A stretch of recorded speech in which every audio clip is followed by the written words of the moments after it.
My name is not Mara Dyer, but my lawyer told me I had to choose something. A pseudonym, a nom de plume for all of us studying for the SATs.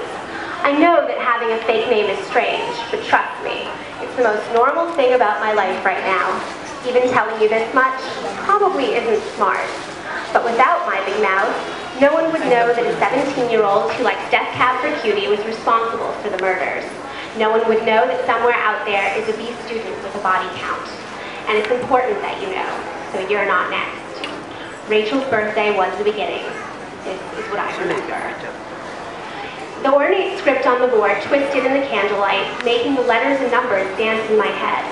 They were jumbled and indistinct, like alphabet soup. When Claire pushed the heart-shaped piece into my hand, I startled. I wasn't normally so twitchy, and hoped Rachel wouldn't notice. The Ouija board was her favorite present that night, and Claire gave it to her. I got her a bracelet. She wasn't wearing it. Kneeling on the carpet, I passed the piece to Rachel. Claire shook her head, oozing disdain. Rachel put down the piece. It's just a game, Mara. She smiled, her teeth looking even whiter in the dim light. Rachel and I had been best friends since preschool, and where she was dark and wild, I was pale and cautious. But less so when we were together. She made me feel bold, usually. I don't have anything to ask dead people, I said to her. And at 16, we're too old for this, I didn't say.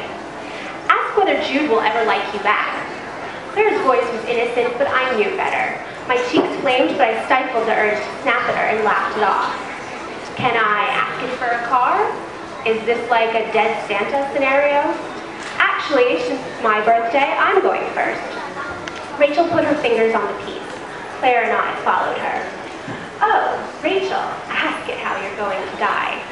Rachel squealed her assent, and I shot a dark look at Claire.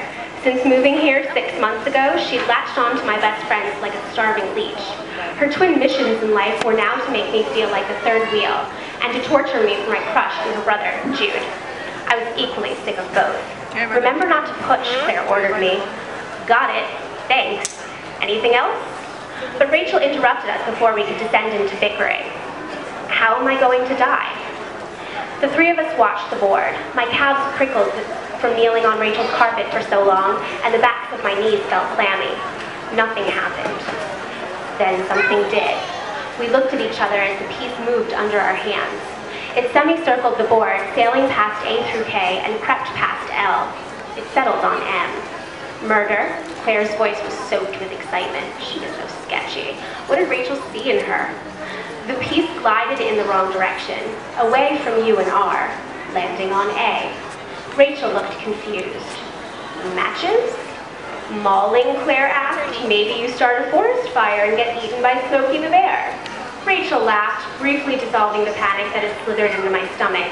When we first sat down to play, I had to resist the urge to roll my eyes at Claire's melodramatics. Now, not so much. The piece zigzagged across the board, cutting her laughter short. R. We were silent. Our eyes didn't leave the board as the piece jerked back to the beginning, to A, then stopped. We waited for the piece to point out the next letter, but it remained still. After 3 minutes, Rachel and Claire withdrew their hands.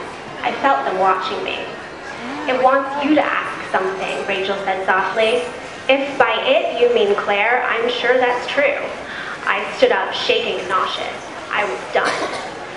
I didn't push it, Claire said, wide-eyed as she looked at Rachel, then at me. Pinky swear? I asked with sarcasm. Why not? Claire answered with malice.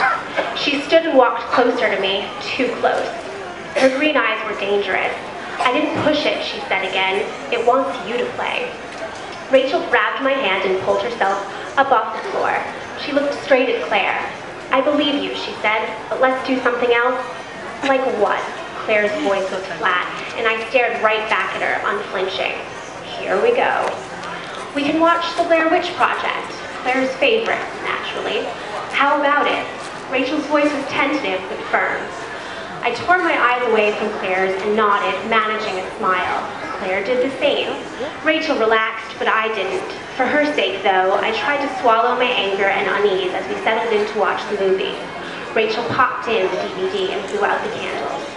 6 months later, they were both dead.